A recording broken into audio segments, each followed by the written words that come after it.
Let's talk about sex, baby. Let's talk about you and me. Let's talk about all the good things and the bad things, baby. Let's talk about sex. This is why I don't sing. Sorry for that horrible intro. Hi, this is Tyrannosaurus, your human dinosaur, saying hi and hello to all the rainbow cats out there. It's the 14th of February, and I have decided to talk about something really uncomfortable and difficult to talk about, but I think it's also quite necessary. A couple of days ago, me and the girls went out to have some tita time, and we happened to talk about bad sexual experiences and stupid lies we actually bought and believed way back when we were younger. And boy, it was a lot. It was a lot. Had a good laugh about it. But one thing that was odd and that really struck our attention is that 3 of my friends, including myself, had at some point believed one particular disturbing lie. And this is embarrassing to even accept, but maybe someone might need to hear this. Or not. Hey, young women nowadays are luckier because they have access to information I wish we had during my teen years. Like, hello, sex education. Anyway, back to the lie. This is really uncomfortable for me to talk about, but I'm just gonna serve it to you cold, even though I gotta admit, even talking about it, minus the wine, is ridiculously cringy. So, the lie was this. When a guy gets a hard-on, they will feel, in all caps, excruciating pain. And, quote-unquote, the only way for them to be relieved of that pain is for you to, quote-unquote, take responsibility and have sex with them. What? Like, what? If I heard this BS now, I'd probably rolled my eyes, walked the F out, and said, boy, bye. You wasted my time. But you gotta understand, okay, that years ago, sex education is practically non-existent. And some countries may probably have dealt with having the talk, but us Filipinos, we are more reserved, and it was taboo to talk about a lot of things, and it was taboo to talk about feelings or how you're made, and there's crazy explanations when you say, bata, paano ka ginawa? I could make a whole video about Filipino parents to explain to their kids as to how they're made. And I'm just so happy that nowadays it's slowly changing. Parents are explaining these things to their kids, which is good job, parents. Good job. Anyway, so back to what I was talking about. Way back, it was taboo to talk about feelings. It was taboo to talk about sex or to talk about anything remotely related to sex. Heck, kids before won't even say the word and just spell it out.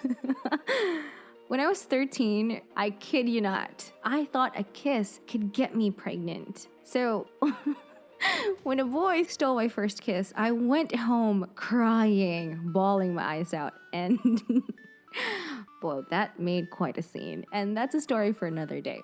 Growing up, I vividly remember that when a kiss scene would come up, our parents would make us cover our eyes. I don't know how I developed that thinking or how I arrived to that conclusion that a kiss could get me pregnant, but I grew up believing it until, of course, I was proven wrong. After that, my 13-year-old self was scarred.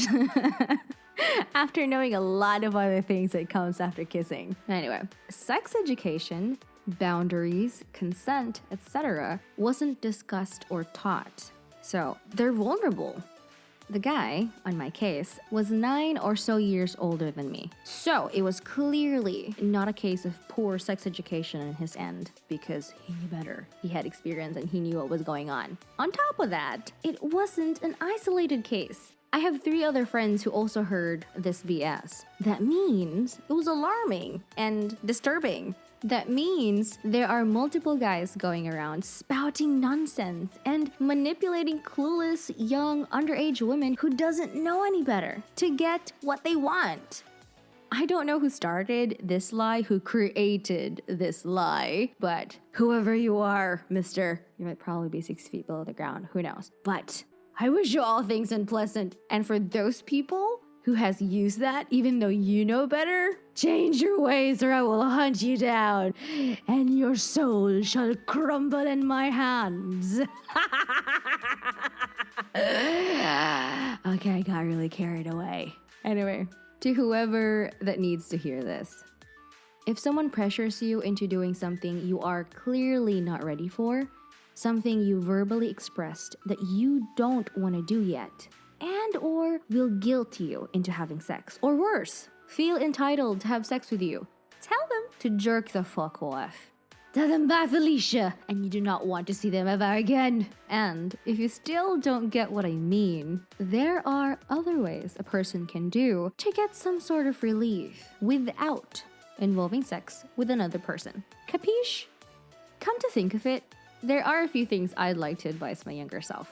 Probably the first one on top of my list to calm my 13-year-old self, because a kiss can't and won't and will not ever get you pregnant. It can lead you to getting pregnant, but it cannot be the cause of pregnancy. So, choom choom choom. These are really bad sound effects, by the way. But hey, I tried. On a serious note, if I could send a message or an advice to my younger self, it's probably this. Stop beating yourself up. Don't waste your time being in denial. You love who you love. And the faster it is you accept that, the faster it is you learn to love yourself. And I mean, really love yourself.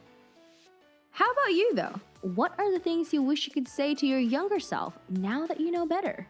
Also, when you were growing up, did you ever had any effed up lies and BS that you thought were true?